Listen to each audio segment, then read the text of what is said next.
Hello and greetings everyone, Darth Boreas here with another video on Star Wars.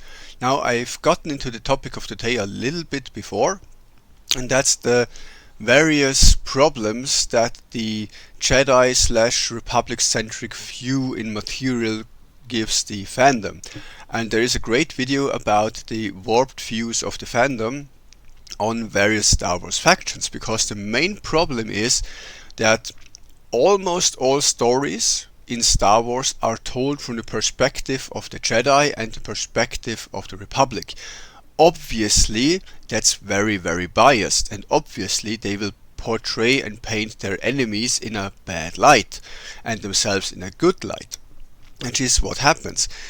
There's many things that happen in Star Wars that if you take a step back and just look at what's actually happening, you would say, oh, that's friggin' evil. I'll give you an example. Clone Wars. You are creating human beings just to die in war. You enslave them, you take their free will from them, you say you have to be a soldier, you can't ever be anything else, you cannot live your life. You are bred and created just to go die in a war. The Separatists at least use droids for that. Like, those are at least non-sentient, lifeless beings. The Republic used basically a slave army to fight for them against machines. That's pretty fucked up, isn't it?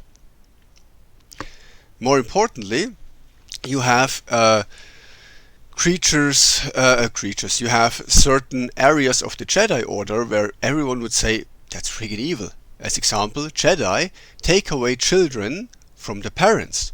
I'm not saying they're abducting them, they're taking them away and splitting families and brainwashing little children. That's not good, is it? More so, they are sending teenagers into war. Yep, Ahsoka and stuff like that. They send teenagers to war. Not quite a nice thing to do, isn't it? You have them exploiting and oppressing peoples that they don't like. That's both the Jedi and the Republic, which is the very reason the separatist movement even exists, because they were constantly harassed, exploited, even attacked by the very Republic that they have joined and were a part of. If you're not aware, the Republic's worlds sometimes ambushed and plundered and enslaved other Republic nations, and in the Outer Rim no one cared. They were completely left to fend on their own. They paid for military support that they never got and had to, on top of that, create their own militias to fight against criminals and pirates. So I think almost all alive human beings in the real world would agree that the separatists were actually in the right, and even the leftists have supported separatist movements when the separatists were oppressed or in any way dealt a bad hand by their governments. So yeah, the separatists were actually in the right here. You have the Republic being super corrupt, like you see that in the movies, how corporations basically run the Republic more so than the elected senators do. You have so many problems in the Republic with crime and stuff like that we see, but it's always portrayed as, oh, look at the heroic Jedi conquering another pirate ship, or having those villainous criminals arrested. Yeah, why are they even there then? If not for failure for the Republic, why are there so many bad guys to go after for the Jedi, if not on the failing of both the Jedi Order and the Republic alike? Because in the Empire those problems mostly didn't exist. They were almost completely under control. How's that? Because the Empire actually did proper governing, I guess. So also what most are not aware of, in the official canon, Luke Skywalker himself regretted having destroyed the Empire, because in his mind the New Republic is just doing so much worse in every single metric, and 70% of star systems of the New Republic wish the empire back into existence. They wish that the New Republic go away and the empire coming back. Mara Jade herself said that the issue with the empire was not the empire that was fantastic, the issue was Palpatine as the head of the empire, and replacing him would have been a much better idea than doing away with the empire. You have characters that are basically saying, if Thrawn was the emperor, how much better would have everything worked out for everyone, because the empire, the Sith empire in the Old Republic as well, the Sith empire brought a lot of stability and a lot of reliability and a lot of safety to the people, and people were absolutely going for that. Why did people voluntarily join the empire or the Sith empire or the stormtroopers and so on and so forth if there wasn't some good with that? Some say, well, it was brainwashing. Yeah, but so does the Republic, so does every government. Have you ever noticed that in schools you usually learn about your own nation in a positive way? Yeah, guess what it is? Is that just proper education? Is it propaganda? I don't think you can blame the empire for saying, well, the empire actually improved things, because that's factually correct. It just happens that it also helps people liking the empire more.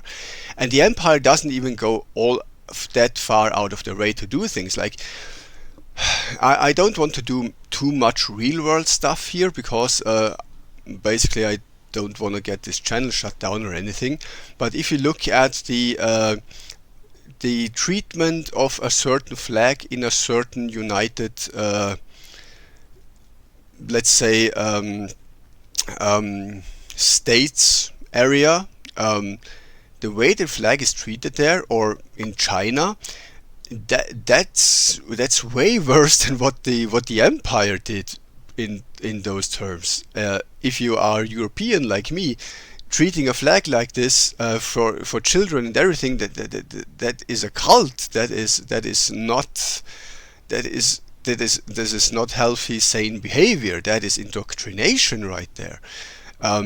You have so many other things as well. Like in the US, it's always the propaganda spread that they are the best country ever in every regard and every metric, when that is factually absolutely incorrect. And there's actually many nations on this planet that do way better in almost all metrics. Governments that have huge militaries to basically enable them to do things, that's something the real world has plenty of, and many of those nations are seen as the good guys. So why exactly would the empire be deemed evil when it's so much more similar to what we have in the real world than the Old Republic? Now, we do have a few nations that have a similar problem that the that the Republic has, but I can't think of a... Well, maybe some African countries have that problem with a super corrupt government that basically bleeds people dry. There's some of that. So we absolutely do have some similar situations here on Earth. And indeed, the entirety of the first trilogy was based on the Vietnam War, according to George Lucas himself. So, yeah, and guess who the empire was? It was not the Viet Cong. Just saying, it was a different nation involved in that conflict. So that's basically criticism on certain real life things. And yet you wouldn't say that these countries are super evil or something, because that's just a very immature way of thinking. There's always two sides to a story. There's always nuance, there's always some gray areas, there's always some, well, it can't be perfect, but if it's better than the other option, yeah, it's the better option. Doesn't have to be perfect, can't be perfect, but as long as it's better than the alternative, it's good, basically. And it is the same with the Sith and the Jedi. If you look at what the Jedi demand of their followers, they are so much more restrictive than the Sith are, and the Sith have practices that the Jedi would deem evil, and the Jedi have many practices that most people would deem absolutely evil and horrendous. just saying, it's not that the Jedi are the good guys. They say they are the good guys, but they are quite the hypocrites, which is also why so many fallen Jedi exist, and so many Jedi turn their backs on the Jedi Order because they just find out that how evil the Jedi actually are and how many horrible things they have done throughout history and how they suppress and censor knowledge. Like, censorship of knowledge is in many real world countries deemed as one of the worst things you can do, and yet that's what the Jedi did since the very beginnings of the Order, even before the Order even started. The whole split between Sith and Jedi from the original Jedi Order happened because the Lightsiders wanted to ban the knowledge and the research of the dark side, which caused the more dark side leaning people to argue that you can't really understand the Force and can't create balance if you ignore half of the Force, half of what's out there. And for that they were banished on a basically dead planet. So one way to deal with dissidents, I guess, but a very tyrannical way of doing that. They didn't try to philosophically argue with the Darksiders. They didn't try to find common ground. They didn't do debates. They outright said, out or get killed. Freedom of press and something like so I'm also not saying that the Sith are the good guys. I'm saying it's much more complicated than that. And if you think that the Sith are the good guys or the Jedi are the good guys, you have either a very simplistic view of reality, like most children do, or you have a very big misunderstanding of either order, and probably don't know all that much about the Star Wars universe, because most of those who do see it as a grayish area, and in the fandom there's a huge movement supporting the Sith as well, because the Sith have a lot in common with I'd say more sane people. And I know this sounds strange when you only know the depictions of the Sith in the movies, because most of them are absolutely insane nutjobs, like psychos basically. But the Sith are so much more than that. And there's so many videos on YouTube explaining that in more detail, how actually the Sith have a lot in common with conservatism, and how the Jedi have a lot in common with leftism.